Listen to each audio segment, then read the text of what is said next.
ಬೇಗೂರು ಪಂಚಲಿಂಗೇಶ್ವರ ದೇವಸ್ಥಾನದ ಶ್ರೀ ನಾಗೇಶ್ವರ ದೇವರ ಜಮೀನಿನ ಹೋರಾಟದ ಬಗ್ಗೆ ಒಂದು ಪ್ರಮುಖವಾದ ಮಾಹಿತಿ ಕೊಡ್ಲಿಕ್ಕೆ ಇಲ್ಲಿ ಬಂದಿದ್ದೀವಿ. ಇವತ್ತು ಆ ಜಮೀನಲ್ಲೇ ನಾವು ನಿಂತ್ಕೊಂಡಿದ್ದೀವಿ.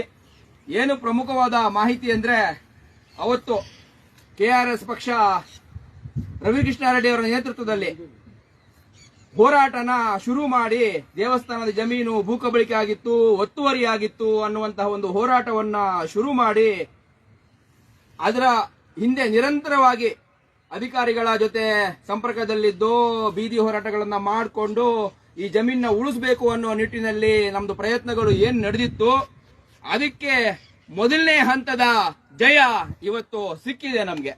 KRS ಪಾರ್ಟಿಗೆ ಇವತ್ತು ಆ ಜಯದ ಬಗ್ಗೆ ಜಯವನ್ನ ನಾವಿಲ್ಲಿ ನಿಮ್ಗೆ ತಿಳಿಸೋದಕ್ಕೆ ಜನರಿಗೆ, ಯಾಕೆಂದ್ರೆ KRS ಪಕ್ಷದ ಹೋರಾಟಗಳನ್ನ ನೀವು ನೋಡ್ತಾ ಇದ್ದೀರಾ, ಯಾವ ರೀತಿ ಇದು ಹೋಗುತ್ತೆ, ಕೊನೆ ಹಂತಕ್ಕೆ ಯಾವ ರೀತಿ ಮುಟ್ಟುತ್ತೆ ಅನ್ನುವಂಥದ್ದು ನಿಮ್ಗೂ ಕುತೂಹಲಗಳು ಇರ್ತವೆ. ಸೊ ಅದನ್ನ ನಾವು ಇವತ್ತು ಇಲ್ಲಿ ನಿಮ್ಗೆ ತೋರಿಸೋದಕ್ಕೆ ಯಾವ ರೀತಿ ನಾವು ಈ ಒಂದು ಏನು ವ್ಯವಸ್ಥೆಯ ವಿರುದ್ಧ ಸೆಡ್ಡು ಹೊಡೆದು ನಾವು ನಿಂತ್ಕೊಂಡು ಹೋರಾಟ ಮಾಡಿ ಜಯ ಇಷ್ಟೊಂದು ಕೆಟ್ಟು ಹೋದ ವ್ಯವಸ್ಥೆಯಲ್ಲಿ ಯಾವ ರೀತಿ ಜಯ ಪಡ್ಕೋತಾ ಇದೀವಿ, ನಾವು ಅದರಲ್ಲಿ ಎಷ್ಟು ಶ್ರಮ ಇರಬಹುದು ಅನ್ನುವಂಥದ್ದು ನಿಮ್ಗೆ ತಿಳಿಯಲಿ ಅನ್ನೋ ಕಾರಣಕ್ಕೆ ಇವತ್ತು ಲೈವ್ ಬಂದಿದೆ. ಇವತ್ತು ಈ ಜಯವನ್ನು ಆಚರಿಸೋದಕ್ಕೆ ನಮ್ಮ ಜೊತೆ ರಾಜ್ಯಾಧ್ಯಕ್ಷರು KRS ಪಕ್ಷದ ರಾಜ್ಯಾಧ್ಯಕ್ಷರಾದ ದೀಪಕ್ CN ಅವರು ನಮ್ಮ ಜೊತೆ ಇದ್ದಾರೆ. ಅವರಿಗೆ ನಾನು ಮೊದಲನೇದಾಗಿ ಇವತ್ತು ಸ್ವಾಗತ ಕೋರ್ತಾ ಇದ್ದೀನಿ.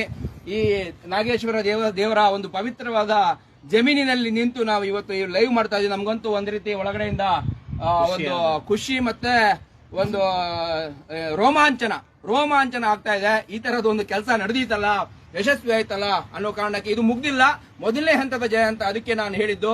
ಈಗ ನಮ್ಮ ದೀಪಕ್ CN ಮುಂದಿನ ವಿಚಾರ ನಾನು ಹೇಳ್ತೀನಿ. ಮೊದಲನೇದಾಗಿ ದೀಪಕ್ CN ಅವರಿಗೆ ಇಲ್ಲಿನ ಬೊಮ್ಮನಹಳ್ಳಿ ಉಸ್ತುವಾರಿದ ರಾಮ್ ರೆಡ್ಡಿ ಅವರು ಸ್ವಾಗತ ಕೋರಿ ಮಾಲಾರ್ಪಣೆ ಮಾಡಿ ಸ್ವಾಗತ ಕೋರಬೇಕು ಅಂತ ನಾನು ಕೇಳ್ಕೊತೀನಿ. KRS ಪಕ್ಷದ ರಾಜ್ಯಾಧ್ಯಕ್ಷರ ದೀಪಕ್ CN ಅವರಿಗೆ, ಹೋರಾಟಗಾರರ ದೀಪಕ್ CN ಅವರಿಗೆ. ಈಗ ಮುಂದುವರೆದಂತೆ ಈ ಜಮೀನು ಅವತ್ತು ನೀವೆಲ್ಲ ನೋಡಿದೀರಾ, ಲೈವ್ ಅಲ್ಲೇ ನೋಡಿದೀರಾ ಯಾವ ರೀತಿ ಈ ಜಮೀನ ಕಬಳಿಕೆ ಮಾಡಿರುವಂತವ್ರು, ಒತ್ತುವರಿ ಮಾಡಿರುವಂತವ್ರು ನಮ್ಮ ವಿರುದ್ಧ ರೌಡಿಗಳನ್ನ ಕರ್ಕೊಂಡ್ಬಂದು ರವಿಕೃಷ್ಣಾರೆಡ್ಡಿ ಅವರು ಮತ್ತೆ ಅವರ ತಂಡವನ್ನ ಯಾವ ರೀತಿ ಒಂದು ಏನ್ ಹೇಳ್ತಾರೆ ಮುತ್ತಿಗೆ ಹಾಕಿ ಒಂದ್ ರೀತಿ ಜಗಳನೇ ಆಗೋ ತರ ಒಂದು ಏನ್ ಹೊಡೆದಾಟ ಆಗುತ್ತೋ ಅನ್ನುವಂತಹ ಒಂದು ಪರಿಸ್ಥಿತಿ ನಿರ್ಮಾಣ ಆಗಿತ್ತು. ಅದನ್ನೆಲ್ಲ ನೀವು ನೋಡಿದೀರಾ.